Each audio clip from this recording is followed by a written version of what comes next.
পাঁচ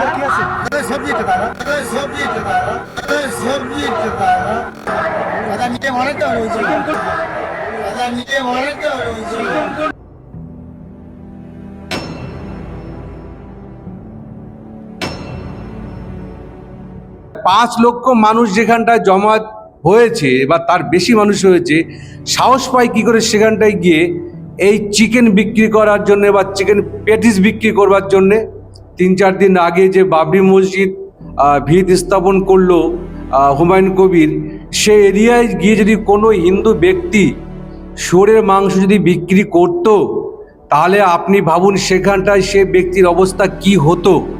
যে সামান্য ওই ঘটনার জন্য চড়থাপ্পড় মারার জন্য যদি পুলিশ 3 জনকে অ্যারেস্ট করে, তাহলে আমরা বিগত দিনে যাই যে মুর্শিদাবাদে হরগোবিন্দ দাস এবং চন্দন দাসকে বাড়ির মধ্যে গিয়ে মুসলিমরা যেভাবে গিয়ে কুপিয়ে খুন করেছে, তার বিচার কি আজও পর্যন্ত হয়েছে? আমি কোনো মুসলিম ব্যক্তিদের বিরুদ্ধে নয়, কিন্তু মুসলিম সমাজের যারা বদনাম করছে, কিছু সংখ্যক মানুষ কলঙ্ক করছে, এদেরকে মুসলমান সমাজের আরও যারা আছে শিক্ষাজীবী, বুদ্ধিজীবী এবং ভদ্র মানুষ যারা আছে, প্রতিবাদ করা উচিত এই সমস্ত লোকের বিরুদ্ধে। বিচার আমরা করব 26 সালের পরে। আমরা দেখিয়ে দিতে চাই যে পশ্চিমবাংলায় বিচার গণতন্ত্র আছে কিনা, এটা আমরা দেখিয়ে দিতে চাই। আপনারা প্রস্তুত থাকুন। দাদা, আপনি রানাঘাট উত্তর পূর্ব বিধানসভার একজন বিজেপি নেতা এবং বহু বছর ধরে সমাজসেবা করে আসছেন। 5 লক্ষ কণ্ঠে গীতা পাঠের দিন একজন প্যাটিস বিক্রেতাকে মারধর করার অপরাধে আজ 3 জনকে গ্রেপ্তার করা হয়েছে, কি বলবেন এ বিষয়ে? দেখুন, বিষয়টা হচ্ছে যে আমরা বরাবরই জানি যে আমরা সনাতনী ধর্মাবলম্বী মানুষ এবং হিন্দু ধর্মী মানুষ আমরা যারা আছি, আমরা সাধারণত নিরামিষ খেতে ভালোবাসি। ব্যতিক্রম কিছু লোক হয়তো তারা আমিষ খায়, কিন্তু আজকে যেখানটায় গত 7ই ডিসেম্বর রবিবার ব্রিগেড গ্রাউন্ডে যে 5 লক্ষ কণ্ঠে গীতা পাঠের ব্যবস্থা করেছিল হিন্দু বা সনাতনী ধর্মাবলম্বী মানুষদের পক্ষ থেকে, তো সেখানটায় জেনে শুনে একজন মুসলিম ব্যক্তি ব্যবসা করার প্রয়োজন ঠিক আছে, কিন্তু তার উচিত ছিল ওই পরিবেশে গিয়ে এই ধরনের চিকেন, যেটা হচ্ছে আমিষ খাবার আমরা জানি, সেখানটা বিক্রি করা বড় একটা অপরাধ করেছে। ব্যবসা করতে হয়, সে অন্য দূরে গিয়ে ব্যবসা করতো। 5 লক্ষের জায়গায় সে প্রায় 10 লক্ষ মানুষ সেখানটায় হয়েছে। তো সেই এরিয়ার মধ্যে গিয়ে এই ধরনের চিকেন প্যাটিস বিক্রি করা সম্পূর্ণভাবে একটা অপরাধ এবং একটা চক্রান্ত মনে হয়, যে ঘটনাকে কেন্দ্র করে বড় একটা সংঘাত এবং একটা ক্যাচাল গ্যাঞ্জাম হওয়ার বড় সম্ভাবনা ছিল। যাই হোক, আমরা যারা হিন্দু ধর্মাবলম্বী মানুষ, আমরা বিশ্বাস করি ভোগে নয়, আমরা ত্যাগে বিশ্বাস করি, যে কারণে আমরা তাকে হয়তো সেখানকার যারা ছিল প্রতিবাদ করেছে, চড় থাপ্পড় দিয়ে তাদের ছেড়ে দেওয়া হয়েছে। কিন্তু যদি ঠিক এইখানটায় আমরা যদি মনে করি কোনো মুসলিম জলসা যেখানে হয়, বা গত 3-4 দিন আগে যে বাবরি মসজিদ ভিত স্থাপন করলো হুমায়ুন কবির, সে এরিয়ায় গিয়ে যদি কোনো হিন্দু ব্যক্তি শুয়োরের মাংস যদি বিক্রি করত, তাহলে আপনি ভাবুন সেখানটায় সে ব্যক্তির অবস্থা কি হতো। সেখানে তাকে হয়তো জানেও মারা হতে পারত, পুলিশ কোনো কিছু করতে পারতো না। যে কারণে যে ব্যক্তি ওখানে চিকেন প্যাটিস বিক্রি করেছে, সেটা অপরাধী করেছে, তার উচিত ছিল সে এরিয়ার বাইরে গিয়ে ব্যবসা করা।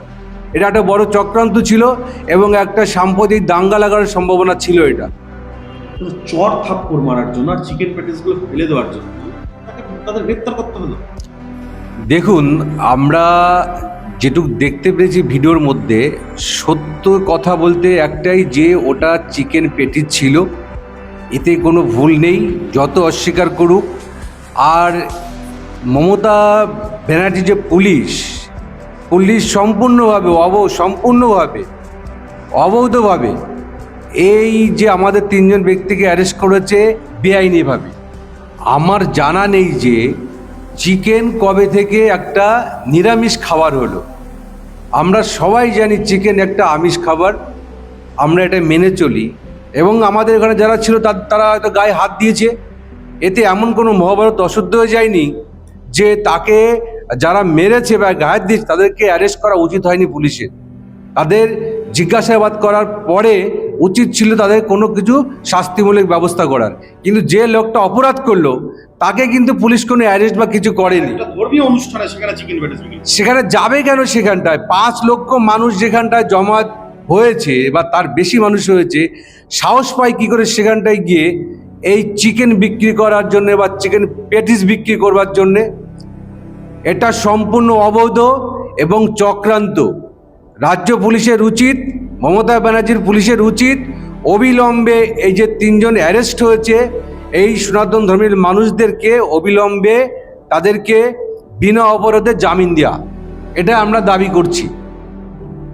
কারণ হচ্ছে যে যদি আমরা গোটা পশ্চিমবাংলার দিকে তাকাই, যে সামান্য ওই ঘটনার জন্য চড়থাপ্পড় মারার জন্য যদি পুলিশ 3 জনকে অ্যারেস্ট করে, তাহলে আমরা বিগত দিনে যাই যে মুর্শিদাবাদে হরগোবিন্দ দাস এবং চন্দন দাসকে বাড়ির মধ্যে গিয়ে মুসলিমরা যেভাবে গিয়ে কুপিয়ে খুন করেছে, তার বিচার কি আজও পর্যন্ত হয়েছে? তার বিচার আজও পর্যন্ত হয়নি। মমতা ব্যানার্জিও করেনি এবং পুলিশও করেনি। আচ্ছা, বহু মানুষকে দেখা গেছে যে নদী সাথে অন্য জেলায় গিয়ে আশ্রয় নিতে। কি করবে? প্রাণ বাঁচার তাগিদে তো নিশ্চয়ই যা লাগবে, তারা গেছে সেখানটাই। কিন্তু কি অপরাধ করেছিল হরগোবিন্দ দাস এবং চন্দন দাস?